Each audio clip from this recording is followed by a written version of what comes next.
It's like that ominous walk of you're walking out and getting ready, and what exactly is about to happen. Well, you're in for a treat tonight.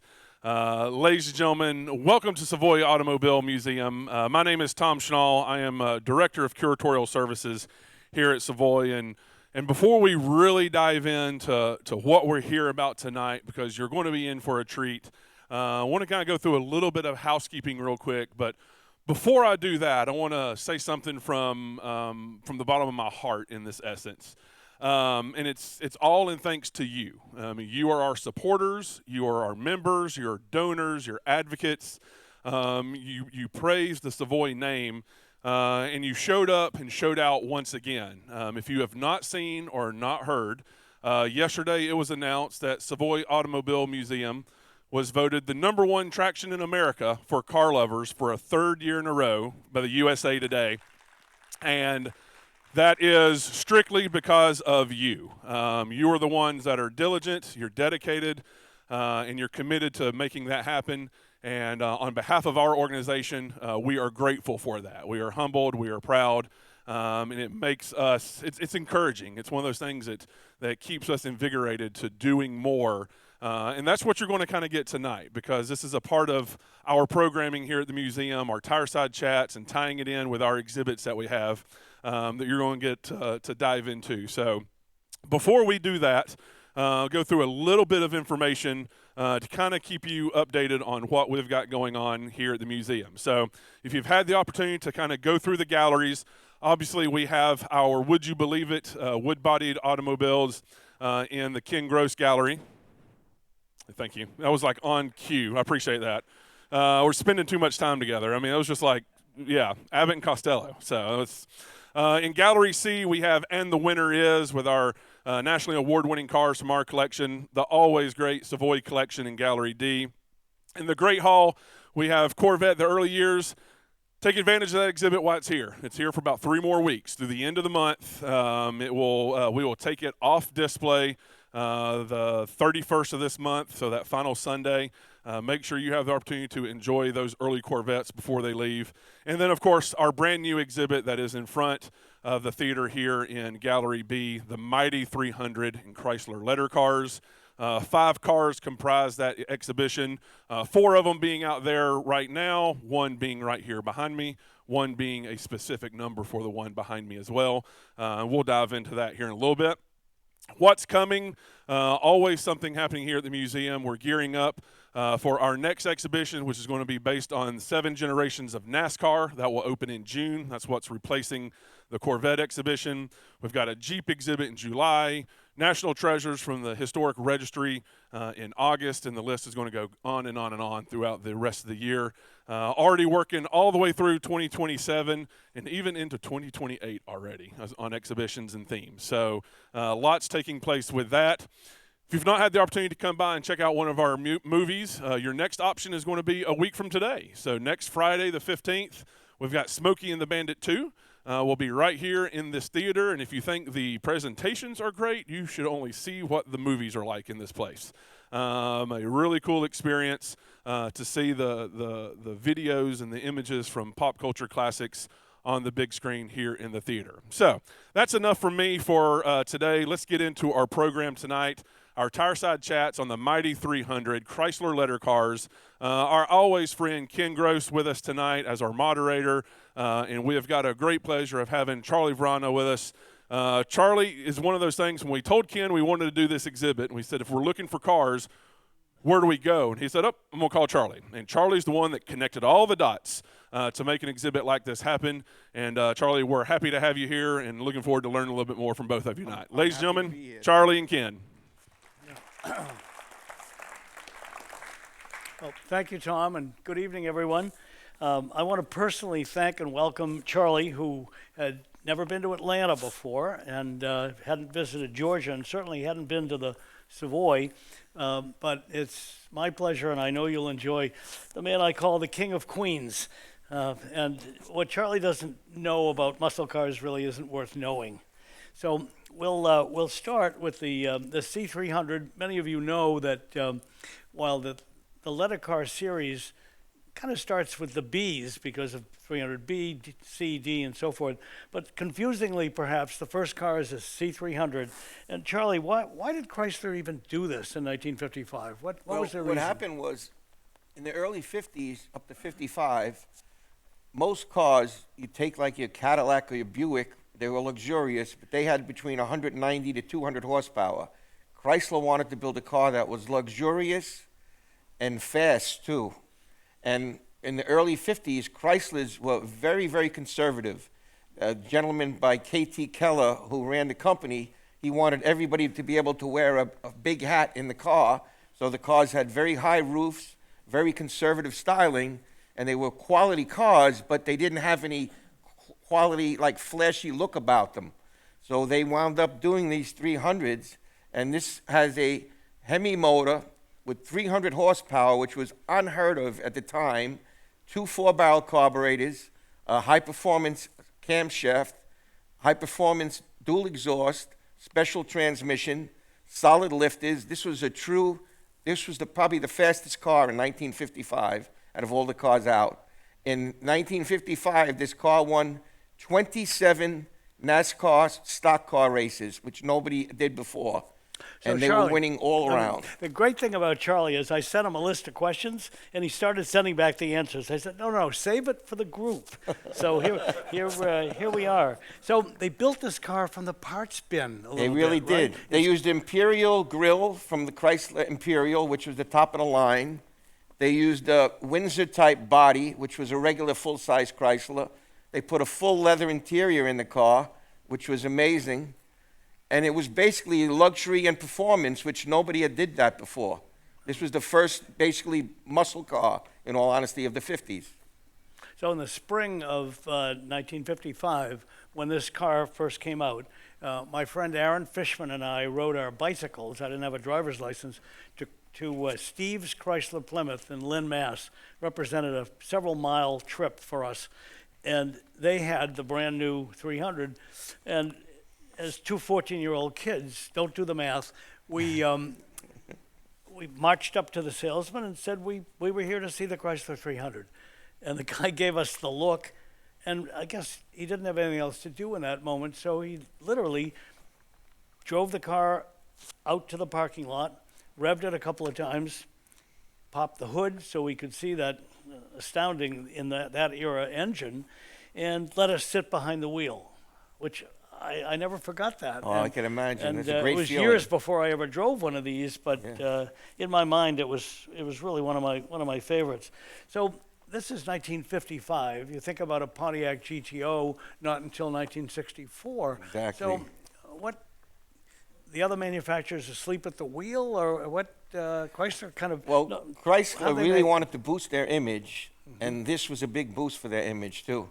Right. All the other manufacturers are basically caught sleeping. Even the Corvette didn't have that much horsepower. The Ford Thunderbird didn't have it either. They had looks, but this car had serious power. So when you think about it, this is really a full-size car. Ignore what the rental car people tell you about what a full-size car is. This was a full-size car, and of course the original leather cars, muscle cars, were intermediate, so they were a little smaller. But certainly from 55 for at least 8 or 9 years, this ruled the road. Oh, they did. That's what eventually hurt these full-size muscle cars. Was in 1964 when Pontiac came out with the GTO.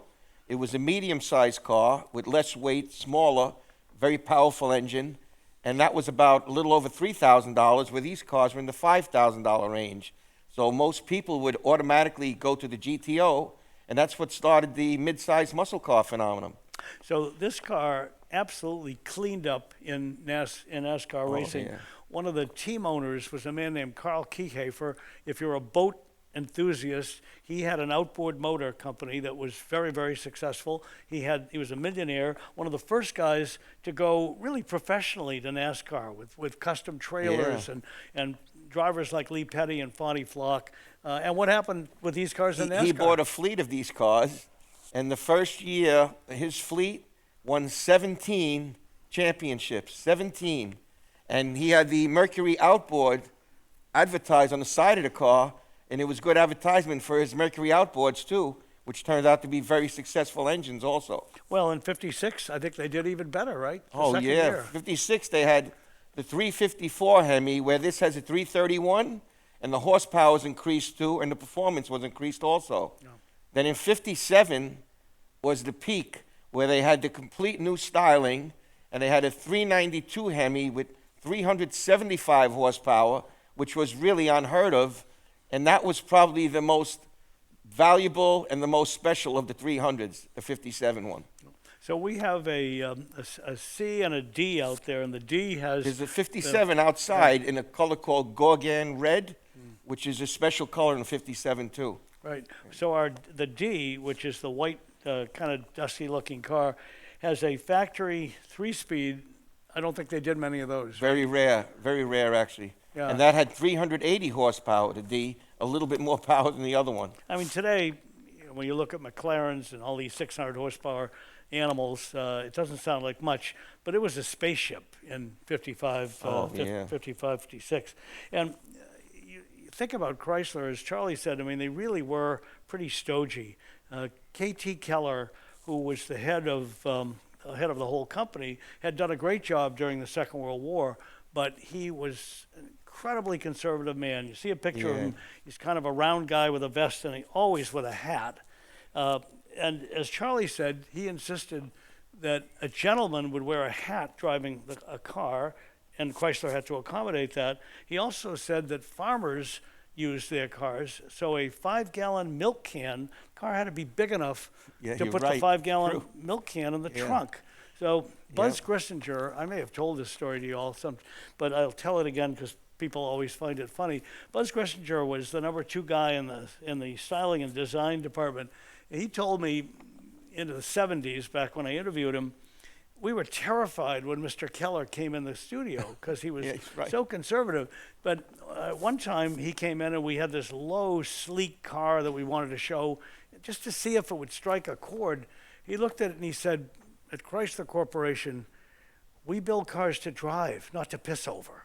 And that was it. They threw that out. And when sales got so bad that they hired Virgil Exner. That's right. Who made basically saved them. He made the difference in these beautiful cars. Yeah. But for 1955, was this a stretch, so to speak, for Chrysler? I mean, did people believe that they could do a performance car? Or well, I think they had no choice. They had to do something because they were way too conservative and they were way too stodgy.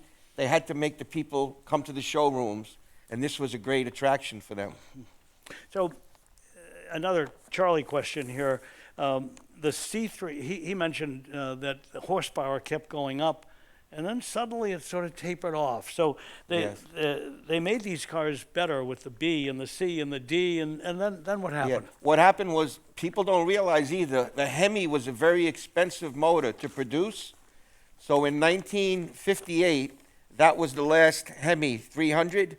59, they came out with a wedge, a 413 wedge, which was a great engine, but it cost much less money to produce, and it was better for the company. Instead of spending a lot of money on the Hemi, they spent less on this, and they got almost the same performance. But it hurt the image of the car because it didn't have a Hemi anymore.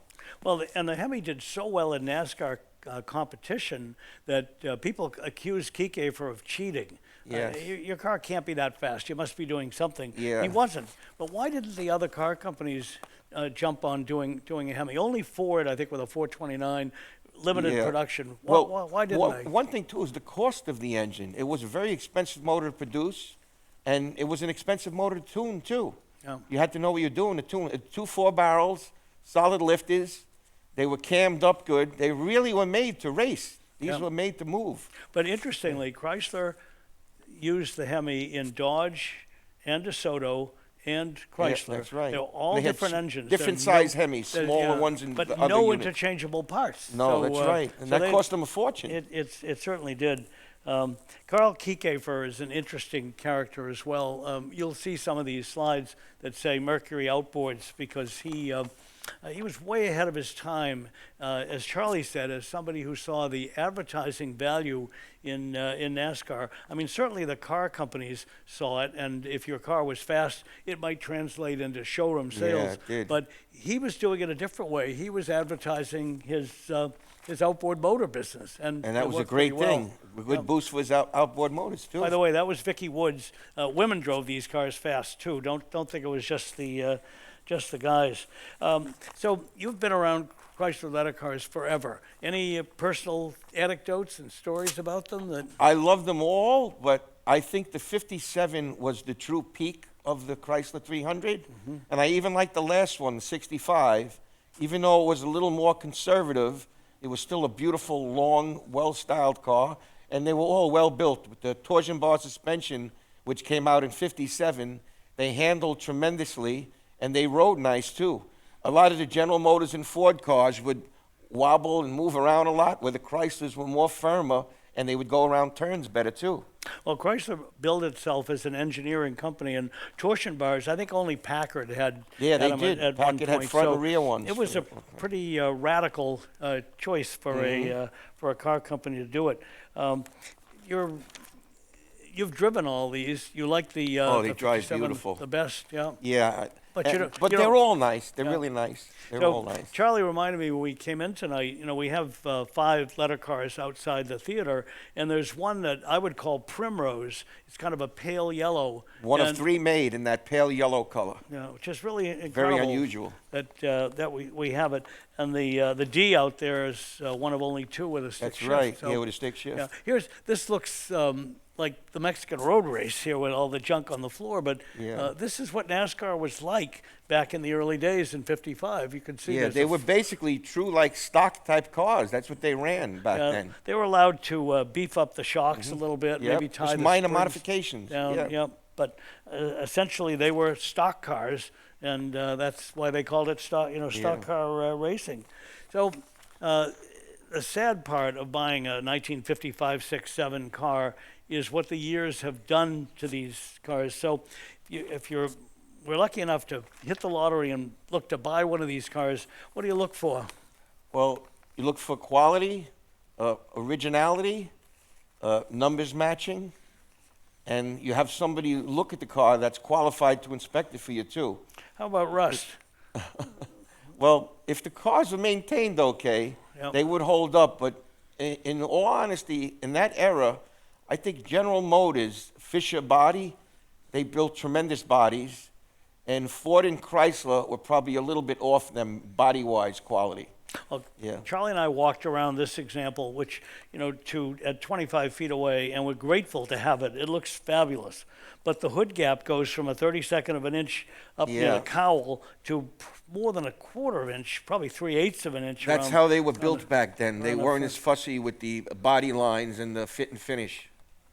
But, And if yeah. you bought a car that was made on a Monday or a Friday, the chance you had a little more problems with it. Because sometimes the workers didn't behave too well. Before we switch maybe over to muscle cars, another interesting thing about this car is it did not come with an outside mirror, let alone That's right. 2 outside Yes. mirrors. Part of why they wanted it to be a clean design, I Yeah. guess. Oh, right? yeah, exactly. Better aerodynamics too, believe it or not. Yep. Yeah. No, I would believe it. So did people? And a lot of people don't realize back then the outside mirrors were optional on a lot of cars. I'd They forgotten. weren't even standard. Yeah. And, yeah, you can see what they did up here. Those they probably slow it down 2 miles an hour with Yeah. these boomerangs hang on the fenders. So, not to repeat too much, but this is 1955, 6, 7. It took quite a while for the muscle cars to start. Yes. Story goes that John DeLorean, looking for ways to improve the image at Pontiac, and Jim Waggers, who was the head of his advertising agency, Yeah. they came up with the They, GTO. they were two geniuses, really. Yeah. So Because what, John got the GTO approved, and you basically put a big Pontiac motor in a medium-sized Pontiac body, and at first General Motors didn't think it would sell that well, and they sold like hotcakes. And that was the beginning of the muscle car craze. Yeah, and they- Buick followed with a Grand Sport, Oldsmobile with a 442, and all the other makes followed little by little. Right. And then all the young people, they wanted a muscle car. there's no feeling like when you're in a muscle car and you hit the gas. It's very exciting. Well, they could afford it, you know, Yeah. and that really, as Charlie said, a difference between a $5,000 car and a $3,000 car. I mean, that's credit card money today. Yeah. But in those Back days, then, that's what, it was, meant it was a lot sales. of money. And they were, not only were they affordable, but they were really incredible. My senior year of college, one of my roommates was a guy named Red Sackett. And Red had an Austin Healey, which was something of a crumpet cutter, as Sterling Moss would say, and definitely a cool car. And his girlfriend slash soon-to-be fiance, his name was Betty. And he came in one morning and he said, Betty and I are getting married. I said, great, congratulations. He said, I'm selling the Austin Healey. Do you want to buy it? I couldn't possibly afford it. I said, what are you going to get? He says, I'm going to get a Chevy. And I said, oh, really? Not at all interested. A few weeks later, he says, my new Chevrolet's here, and you want to come out and see it? I said, I don't think so. He said, I think you should come out and see it. There was a 62 bubble top with a 409 Oh, nice. and a 3-speed on the column. And Beautiful. I mean, I certainly was impressed. And I'd Yeah. never ridden in a car that was that quick. We got in it. Yeah. I went to St. Lawrence University in upstate New York. We went out on the Potsdam-Canton Road. He says, watch this. Winds it up in first, and when the rear spring stopped wrapping around the axle, this thing accelerated like a bat out of hell. Unbelievable. He said, reach for Great, the great dashboard. feeling. I Yeah. couldn't do it. I couldn't believe how fast they were. So, Yeah, as far as you were talking about money too, in 1967, Plymouth came out with a GTX, which was a luxurious muscle car, and it was beautiful, but it was a little bit too expensive for the average muscle car buyer. So one of the gentlemen was talking to the Plymouth and Chrysler people, automobile manufacturer, and he basically told them, he says, what you got to do is put a good motor, basic interior, basic body, and concentrate on the suspension and the transmission and price it as cheap as possible, and it'll sell like crazy. And that was the Plymouth Roadrunner. I remember in '68 they were advertising them for $2,700 to start, and everybody was buying them because it was much less than the other muscle cars, and it was just as fast. well, when you went to the movies in that era, you saw the Roadrunner, and you heard that beep, beep Yeah, noise. and it was a basic car, but it had serious performance. Plymouth I gave own it two of that- them. Yeah. and Plymouth gave it that horn. Yeah, So it was you great. had, I mean, when you think about it, the automakers, maybe they were a lot more fun before all the regulations. We just had a little exhibition here. Yes. Nobody writes songs about cars anymore. That's But sad. Little GTO Yes. was a great hit. And what I've always- 409 song well, too. for- It's another she's nice real one. fine. So the GTO song always made me chuckle Oh, because it's a great one. kids who didn't know the front end of a car from the back were singing Little GTO. You know, you look so fine, 3 deuces and a 4-speed and a Yeah. 389. I mean, they had no idea what they were talking about. But that band, Ronnie and the Daytonas, was a total scam. There was no band Ronnie and the Daytonas. Jim Wangers put these guys together, Yeah. right? He And- was a genius, Jim. yeah, he was really a, He was really great great. marketing guy. He said, we need a song, we need a band. Him and DeLorean were really Yeah. very good for Pontiac. They made it all up. They really did. It really is funny. They made it up to an extent that you'll see a car and driver cover that flashes by here that shows a GTO racing a Ferrari GTO, a Pontiac versus a Ferrari. Never happened. No. First of all, they couldn't get a GTO car and driver, and that's why the illustration is not a photograph. It's a painting. They did get a Ferrari 330 GT, which is nowhere near as quick, but the Pontiac dealer, knowing that this was going to happen in Detroit, gave them a GTO, but instead of a 389, Had a 421, which was the hottest Pontiac engine, and they didn't tell anybody that. well, And naturally, it ran pretty good. yeah, this is the kind of trickery that doesn't Yeah, happen that's anymore. true, yeah. So you're looking at what Ford did. You know, they latched onto Carroll Shelby, a brilliant name and a brilliant marketer. So Ford's Mustangs, they made a car so hot with a 429 motor in it that they couldn't build it. They had to take it to Yeah, Carcraft. In- They actually sent it out because the motor was so big, Carcraft had to modify the left and right sections of the car, and they had to squeeze the engine in. And if you look at the car, when they open the hood, you say, how could they get this motor in here? It was so hard to believe. And that was possibly, to this day, the most valuable Mustang out of the old Mustangs. Everybody loves the Boss 429. Just the appearance alone, when you open the hood, is amazing. So we don't have pictures of the of Dodge Daytonas and the Plymouth Superbirds, but again, that's how crazy it was in this era. Where for aerodynamics on a track, Ford had their Talladega. They literally had to build a certain number of cars in order to qualify to race, and speeds were getting 170, 180, 190. Yes. And the aerodynamics of these things was like a barn door with wheels on it. So what did they do? Well, when they came out with the Superbird, they had designed it in the wind tunnel in the Daytona Charger. You wouldn't believe how they looked. And they had to make a certain amount of them so they could run them on the track. And the car dealers, because they looked so unusual, they couldn't even sell them back then. Nobody wanted them.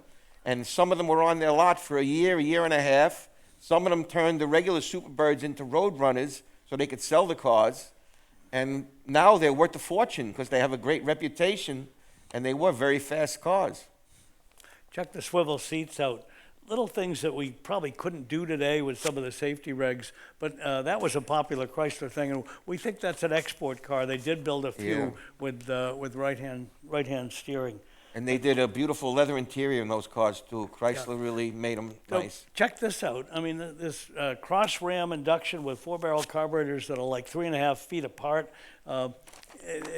Today, of course, none of these cars have smog gear. They don't have any crash stuff in them. I mean, that's why we love them so much, because they're totally performance oriented. And you could thank the Chrysler engineers for that. They came out with all that. They really were ahead of their time in a lot of ways. Well, and what they also did was they raced on the street on Woodward Avenue. It wasn't unusual for engineers to take some new development and That's true. They had a car called the Silver Bullet. It was a silver 67 Plymouth. And the rumors are it never lost on Woodward Avenue. And that was a very special car. To this day, it's still very valuable. So they literally raced on the street in Detroit and then went back to the office to try to figure out, by the way, don't try this at home with your tail hanging out of the car. I guess it's strapped on in some way, but it's almost dangerous. Totally nuts. So I know what your answer is going to be, but maybe you'll surprise me. Who built the best muscle cars? Well, believe it or not, I think Chrysler Corporation. They had the craziest colors, too. They had colors like Plum Crazy, In Violet, Hemi Orange, all these bright colors. And the people liked that, too, because it made the car stand out more. And they had the Hemi engine, which was an amazing engine. In 1970, Chevrolet kind of got back at them when they introduced the 454 with 450 horsepower, which was the most powerful horsepower advertised at the time. But all the other engines had more power. But for insurance regulations, Chrysler didn't say that the Hemi had more than 425. It was more like 475 horsepower, 490. But because of insurance regulations, they advertised them as less. So did the insurance companies figure it out at some point? Not really, because they got away with it for a long time. They really did. I can speak very fondly of a Chrysler Hemi because, and this is a total sacrilege, but I have a 1939 Ford convertible with a 354 Hemi in it, and I bring it to Cars and Coffee, put the hood up, and if people haven't seen it, they go over to thinking it's a Chevrolet small block. They're astounded to see an engine that we only got in there by taking the fenders off and putting the engine in and then modifying the inner fender wells so that it would fit. Yeah. But it is so quick. I mean, Nice. in a 2,700-pound Ford. Another surprising muscle car was in 1970, Buick came out with a GSX, and that had a 455 engine with, they said 360 horsepower, but it was more, but it had 510 pounds of torque. And torque is what makes you move. And at the time, that was one of the highest torque ratings of any engine. Well, and they were beating a lot of cars, those GSXs and GS Buicks. Now, Buick, of course, one. is the car that your lawyer bought because he could afford a Cadillac, but Right, didn't want to yes, show that he yes. did, or your Very doctor conservative had. General Motors division. There's the covers. The green GTO against the Ferrari GTO never happened. Years later, Car and Driver had Dan Gurney with a real GTO, and this is a second-gen 64 GTO. Blake, can you stop this for 1 sec with this picture here? Good. And Gurney, of course, proved the point that on a track, the Ferrari, which had about 300 horsepower and weighed considerably less than the GTO, was quicker. But in a straight line, that's true. It's a properly straight line, geared it would Pontiac win. with tires inflated to the max Yes, was Pontiac would take it, yeah. pretty quick. So I put this slide up because for those of you who are interested in muscle cars, this is Joe Oldham, who worked for Superstock magazine. Great magazine. He was very even well known in the ages too back then. His nickname was Smokey Joe because he loved burnouts. He was a very good friend of mine. He's passed away. And he was the editor of Popular Mechanics for almost 30 years. He called me one day and said, "Do you think we could get Jay Leno to do a column?" And because I was lucky enough to know Jay, for 16 years, every month in Popular Mechanics, we had a Jay column. That was nice. Joe wrote what I think is the definitive muscle car book. They're Muscle Car Confidential, and he takes many of the myths of these cars, totally shatters them. He used to race, is it like the Cross Bronx Connector? The Connecting Highway, which I used to go to years back. So tell us about that, and then I'll say more about the book. What the Connecting Highway was it was a small highway, and it had 2 overpasses. It was slightly less than a quarter mile. So us bright kids from Queens and Brooklyn and New York would go there at night, and we'd race our cars. It was a lot of fun. And it was really popular. It made all the magazines after a while. It was like legendary. And did the cops know? Oh, they didn't like it at all, yeah. Sometimes the fire department would come down and they would hose the road so it would prevent us from racing, you know. And then we had a place called the Marina near LaGuardia Airport. We raced there too. And another place called Laurel Hill in Queens. That's where everybody would race. And there was a good car culture in Queens and Brooklyn too, in the Bronx. A lot of car people in New York. It was really a lot of fun. Well, Joe, when he was writing for Superstock and these other magazines that were published in New Jersey, so we knew they were real magazines. And then we had Baldwin Motion. Yes. Unfortunately, he passed away too. Yeah, tell us about what he that. would do, he was familiar with a Chevrolet dealer in Sunrise Highway in Long Island, and you would buy a Chevrolet, and he would modify it, and he would guarantee that they would run these ridiculous quarter-mile times, and his cars were extremely fast, and most people that bought those cars, they would win all the races. That's how fast they were. Well, and this was an era where if you were an enterprising car dealer like Don Yenko in Pennsylvania, that's right, another great person. You could do stuff that the factory wouldn't do. Now, those of you who are familiar with GM and particularly Chevrolet, you know that the option lists, their RPOs, Z28 and so forth, stands for regular production order. But what you really wanted was COPO. That's right, yes. Tell everybody what that means. They would do that. And there was a Chrysler dealer, actually a Dodge, called Grand Spalding Dodge in Chicago. And when Chevrolet came out with the Nova, with the 396, the Dodge Darts only had 340s. So Mr. Norm called up Chrysler, and he says, let's put a 383 or a 440 in the Dart. They go, it's never going to fit. We can't do it. So he called his mechanics, and he goes, listen, I want you to take a 383 and put it in the Dart. They did it. So he called them up, and he goes, I got it to fit. So he started selling them, too, and they were, like, really hot. And he even made them with 440s, which is a serious engine for a Dodge Dart, and they were like Fiat on the streets. They were very fast cars. A COPO is Corporate Office Production Order. And COPO cars today are very, very rare if you can find them. But they were legitimately built by the car companies, throwing the kitchen sink into they would take like a 69 Camaro, which looked very basic with dog dish hubcaps. And with the COPO way, they'd put the biggest engine in it with a great transmission. And they were super fast also on the streets. And to this day, they're very valuable. They bring a lot of money at auctions. Yeah. It's amazing how many of them have survived. And you see a lot of them, Dana Meekum and to some degree Barrett Jackson seem to specialize in those. Yes, they do. In those Meekum's cars. very good with muscle cars. Yeah, in auctions. Well, they go, they get the right stuff and they do. and they really sell it.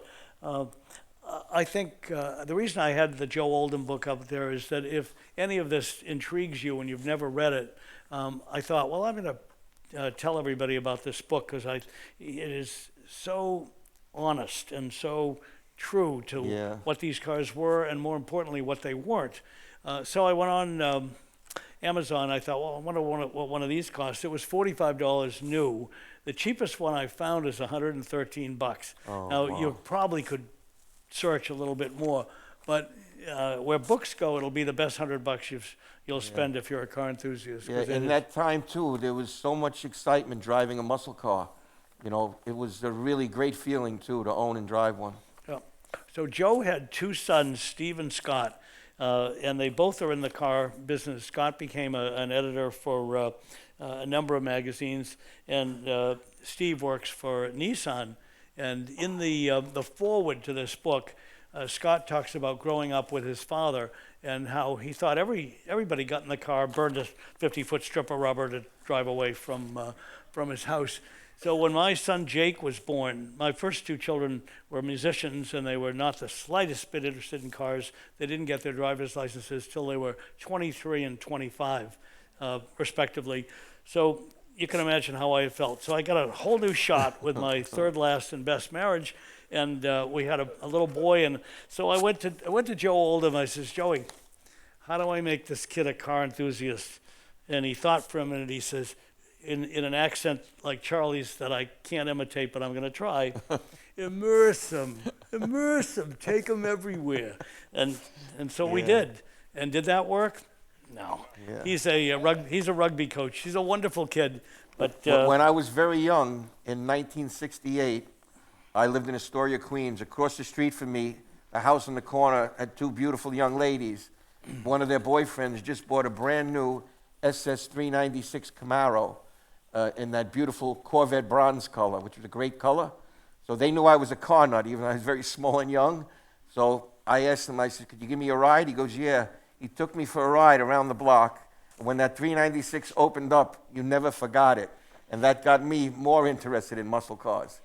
The roar of the engine and the way the car just took off was unbelievable. Do we have anything like these cars today? Is there anything comparable? Well, believe it or not, the challenges with the Hellcats and the Chargers that they recently stopped making, they were extremely fast. And the new Corvettes are extremely fast too.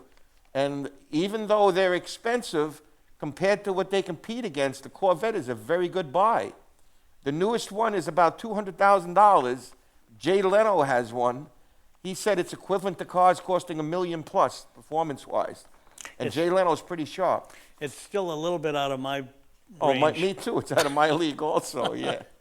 But the electronics today make a big difference. Line lock and some of these traction control. What do you think? They're almost like factory race cars. Like some of those Hellcats, they had a car called a Demon. They had a Demon crate that was optional. It had slick, special tires. Once you put that on and set it up, it was like you had a race car. It was, actually too fast for the street. It was dangerous. You could buy that from your local dealer. Dodge dealer, which was amazing. Pretty incredible. A lifetime of being interested in these cars. It still has a fascination for you? Oh, yeah. When Dodge, in 2013, they came out with a limited color in the Dodge Challenger called Plum Crazy. I remember that since I was a kid, that color. So I was at Chrysler at Carlisle, which is a national show for Chryslers, and I seen the color. So on my way home, I went to my Dodge dealer, and I says, I want to get a Plum Crazy Challenger. They didn't even know what I was talking about. And I says, it's purple. They go, purple? I says, yeah. And then he found it, and he goes, yeah, we have one, but it's in Westchester County. I says, okay. And they gave me a fair price, so I bought it. When he was driving it back from Westchester to the dealership, he said, I got to tell you a story. He goes, there's the only time a Ferrari owner blew the horn and gave me a thumbs up driving this Dodge. And you still have it, I think. I love it. It has 6,900 miles. I got to drive it a little more. Tell them what your email address is. Charlie 2013 Challenger at gmail.com. Yeah. But I also have other Chrysler products. I love cars. And I always think, too, that I have to mention that everybody out here probably understands. Most car people are some of the best people in the world. it's hard to meet a bad car person. You know, it's true. They really are. Yeah.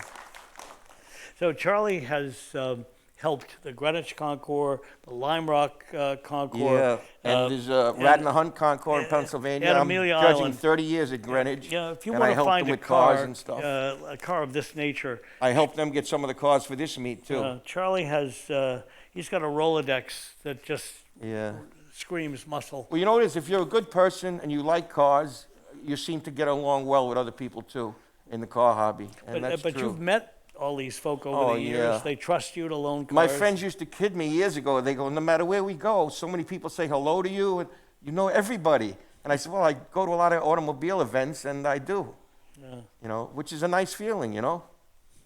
I met Ken years ago, and I was so happy when he turned out to be the top judge at the Greenwich Concours. And as soon as I seen him come in, I shook his hand. I go, Clint, I'm so glad you're here, Ken. He goes, thank you. Yeah. Well, and he's still the top judge in Greenwich Concours. Yeah. A dubious distinction, but yes, and fun to have. So we hopefully we've regaled you with a few muscle car stories. Where my favorite part of doing these things is when I stop talking and our guest stops talking, because we never know what you're going to ask. So fire away. We hope there's some interesting questions. Whatsoever.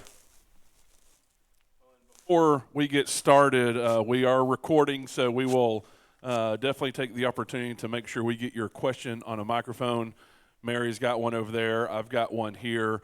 And I believe we wanted to open the hood as well. So we'll get the first question. I'll get the hood open so we can do that as well. And we've got the first question right here. Yeah, I was just curious. The term muscle car was Brock Yates in Well, I 1964. spent my entire formative years with loud pipes and loud music. So I'll need you to say it just a little louder, if that's working. Maybe is it on? Maybe it's on. I don't know. Is it on? Yeah, I could hear you now. Yes, sir. Okay. Tom will repeat the question. So Brock Yates was the gentleman who coined the term muscle car in 1964 with the GTO. I didn't hear it. I'm sorry. So Brock Yates coined the term muscle car in 64. So what was the second half of it? I apologize. No, that's fine. I found it interesting. They've retroactively applied it to this car, the 300, and they also go back to the Rocket 88. And I'm curious why that's caught on when you retroactively apply a term that definitely had a reason to be with the GTO. Even in the mid-'30s, Buick had a car called the Century, and that car was one of the first sort of regular price cars that could do 100 miles an hour. Technically, that was a muscle car back then, too. And as fast as the Rocket 88 was, it didn't have any of the horsepower that this car has. And this car's got 2 4-barrels from the factory. It's got a special cam. This car is really made to race. The Rocket 88 motor was okay, but it wasn't up to this one. I think you could safely say that the term, you could go to almost any era and say this was the muscle car of that era. And I'd forgotten that Yates came up with that, because Brock was a fabulous writer. And yeah, he was very talented. And irreverent. I mean, his nickname was the Assassin. That gives you an idea of what he could do. But I'm pleased to hear he came up with that. Yeah, I think why he said that in 64 too is the GTO was priced so reasonable where an average person could actually afford one, where these cars were very expensive. Not everybody could buy one of these cars. These were basically like doctors or wealthy people. Actually, maybe to underscore that point real quick, I will tell you all that I have my cheat sheet here. 1955, they sold 1,725 of these. 56, 1,102. I promise I won't go through them all. 57, the C, which Charlie says is the best. Yes. That was 2,402, and the D dropped to 809. Yes. And from there on in, until the very end, they were didn't not big sell too volume. many at all. But the Pontiac GTO first Forget year, about it. Once Pontiac thought they were going to sell a tiny amount of them. They sold so many, they couldn't believe it. We're talking like and 30,000. right away, immediately, Oldsmobile came out with a 442. Yep. Buick had a Grand Sport. Chevrolet had the Super Sport Malibu. And then the other manufacturers followed too. So his price was big. Very reasonably priced and good power and good excitement. Yep. There's nothing like driving a muscle car. It really makes you feel nice. Till you stop and go around a corner. Mary, you've got somebody over there with a question?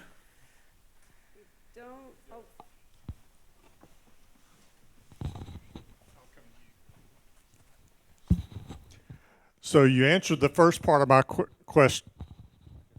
Oh, yeah, go ahead, sir. You answered the first part of my question with your 1,100 numbers and sales for the Chrysler 300. How did those sales compare to GM and Ford of the time? It seems like Chrysler was a distant third. Well, GM and Ford didn't have a car like this. This car was kind of a one of one, and this is what gave Chrysler a nice image, too.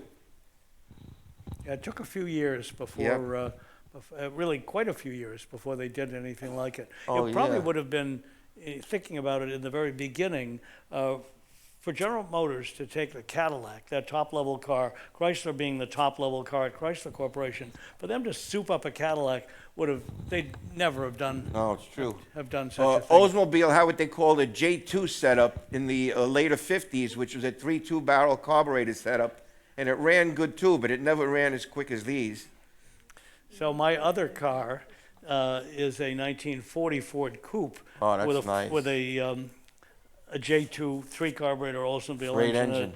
and it is kick ass. I'll Oh, tell it you. is. That is. You know, again, in a 2,700 pound. That's a car. good motor, too. Great engine. When I was in high school, I put a 303 in a 40 Ford. My father came out to the garage. Some friends were helping. He says, "There's something you don't understand here." My father wasn't a car enthusiast. He says, "This is an engine from General Motors, and your car is a Ford. There's no way it's going to run." It was a very happy and proud day yeah. when it fired up, no exhaust system on Nice. it, and my father came running out to Yeah. the garage to see it was alive. And Yeah, Ken is a true hot rodder. well, my Olds-powered Ford today is the car I wish I could have built Yes. in that day, and Right. it's great. Anyway, Ken more could say, too, when he drives those cars, it's so exciting, and right, Ken? The Oh. feeling of driving those cars is great. Absolutely. The 40 Ford is interesting too because, you know, it's a relatively small car. And I've had 3 of them. And the first time my wife, my wonderful present-day wife, got into it, our shoulders were almost touching. She said, "Do you think people were smaller in 1940?" And I said, "I think they probably were, but I'll try to show you a trick that we did in high school to make this even better." I said, "What would that be?" I said, "See this gear shift where I'm kind of poking you here? So we could turn it completely around 180 degrees and shift this way, except it was kind of upside down." I said, "Why would you do that?" I said, "So I could do this." Anyway, questions? All right, we got one in the back. Hey, Ken, I love your work. Good to see you. It's Mike Hobbs. I don't know if you could recognize me, but love Ken. I can't hear him. So. That's fine. But my question was, I grew up in the 80s, and what we could afford was to go buy a car from the 60s and 70s and work on it and build it. My first car was a Vega, so I couldn't do too much of a muscle car with that. No. And then all my friends, or not my friends, but the popular kids had GTOs and Novas. Nice. And so my idea was I went to a state troopers auction and bought an LTD 454 Ford and had it turned to Earl Schreiber and had it repainted to midnight blue. So and it still had the big police car headlight on it. And so my question is, where did that Ford LTD 454, where did that land in the muscle car world? I mean, I know it was a boat, but... Did you repeat that? Well- The question part of the question? Yeah. Yeah, And it's- well, when I was a kid, there was a park in Westchester called Mohansick Park, and it was 1970, and the police had a white unmarked Plymouth Fury, and we were driving in this little section where you're supposed to walk, but the car was driving, and you could see the dual exhaust in the back, and the way that car sounded, it was a 440 in that car, and that was basically a muscle car too, even though Yeah. it was a 4-door Plymouth Fury, which had no trim on it, similar to your Ford police car. Yeah. Yeah. And like I said, it was a 4-door, but when you could drop that thing in low, it Oh, would yeah, you squeal have a lot of tires fun with that. for Yeah. days. But anyway, we never talk about it being a muscle car, so I'm Right. kind of trying to bring it in. Got one right here. I'm curious about the term muscle parts bin because I know that Walter Chrysler and Keller like to dip into the parts bin sometimes to build in Plymouth. But in a beautiful car like this, what other parts, if you can tell me, off of this vehicle were out of parts bins and what vehicles they may have been off of? Well, this car was one of the few Hemis that had two 4-barrel carburetors, also had a high-performance camshaft. It had a full dual exhaust system. It had a beefed-up power, a 2-speed tranny the first year. Second year, it had a beefed-up torque flight. So Chrysler did little modifications to the car to give it more excitement, more power. It also had solid lifters, this car, too. Shocks Yeah. were improved. The Sway bars suspension were was bigger. firmer, Yeah. so it would handle nicer, too. Yeah. These were real race cars in that time, and they proved them on the racetrack. 27 NASCAR stock car race wins. Nobody had that back then. They embarrassed Chevrolet, Ford, and all the other manufacturers on the racetrack with this. I bet you Walter Chrysler would love to have seen those type of victories. huh? Oh, yeah, yeah. Anybody out here own a muscle car? What Oh, do you got? nice. What do you have? Lots. Okay. Oh, that's a beautiful car. Great car. Great automobile. Parkinson's took my voice. Oh, that's okay. Or I can Can you hear me now? Yes, sir. Yeah, the 300G was bought by my grandfather. That's a great car. And then he had a mild heart attack. He had 7 cars when Wow. he passed. But you say hold on? No. Oh. Anyway, my grandfather passed away, and my father got the 300G, which means I got my dirty hands on it. Oh, that was nice. Yeah, you were a lucky man. The great thing about the 300G was in street racing. I grew up in Washington, D.C., Uh-huh. and would street race every weekend. But nobody knew what that car was. Oh, yeah, that's right. They didn't sell that many. That's why a lot of people, if they weren't car people, they didn't know what it was either. No, and Just looking up they had no idea what they were up against. Oh, yeah. And And that would run better from what you call a roll. When you're just moving a little and you kick it down, then it would really wake up. yeah, He's I talking about laid a my 300G. Yeah, gee, So they yes. sold 1,617. Not many of them were Gs. out. No, they And- probably rusted away. They were also very expensive when they were new, too. when you That's talk another reason about why they didn't sell too much. when you talk about torque, it had 495 foot-pounds of torque. Yeah, serious talk. Yeah. So And- Chrysler didn't. They didn't go through the alphabet. They stopped at the 300L, Yeah. which I always they thought thought meant the last. I would have been confused as a 1. That's Yes. why they never used That's the I. right. It goes from They H to skipped J. the I. H yeah. to J, then K and L, and yeah. So And I guess at that point they realized that 300 was a great marketing name, It right? was, So they yeah. they put it on cars that were not performance cars. So. And if it weren't for the GTO and all the other intermediate cars, it probably would have still been around for Yeah. a while longer. Yeah, They it's were going to make one in '66, but they were going to actually put a Hemi in it. But they decided against it. They stopped, yeah. I used to drag race also on NHRA. Oh, nice. I only lost one time in class, and that was to the national You remember record what you holder. did the quarter mile in at all? 1495. That's very good for that heavy. That's a great. And My 100 '70 Roadrunner, my first car was completely stock. It ran 1502 with 65,000 miles, which is not bad back then. It was pretty quick, for a stock car. But one amusing aside is that before my grandfather passed, he had 7 cars, Nice. and he loved to drive. But he had the heart attack, and my grandmother said, "You can't drive anymore." The doctor said, "You can't drive." Oh, okay. So they got him a chauffeur, a guy with the whole uniform and the cap, the whole 9 yards. I bet you the chauffeur was happy driving his cars. And what happened was they would drive about 4 or 5 blocks down the street. Right? My grandfather would swap with the chauffeur, Oh, yeah, your grandfather was sharp. and he drove all day That's with good. the chauffeur next to him. That's very good. He was a sharp man. Yeah. So He we have enjoyed his time- life. We've got time for 1 or 2 more questions if we have any. Nope. Any last minute questions? Well, thank you all for your attendance, and Yeah. Charlie, thank you for Oh, being thank here. you, Ken. It's a Really pleasure. great. Yep, really fun. Always a pleasure being with you. Thank everybody Thank for you all. coming, too. Well, ladies and gentlemen, we appreciate you being with us tonight. Obviously, we have the 55 C-300 here on the stage. We've got the hood raised on it, and we'll leave it open for a little bit tonight. This one is on loan from the McCandless collection, and it does happen to be VIN number 1. So a very special car that we're honored to have here, just as much as we are with Charlie and Ken. Thank you, gentlemen, for being here. Thank you And all. we look forward to seeing you again soon.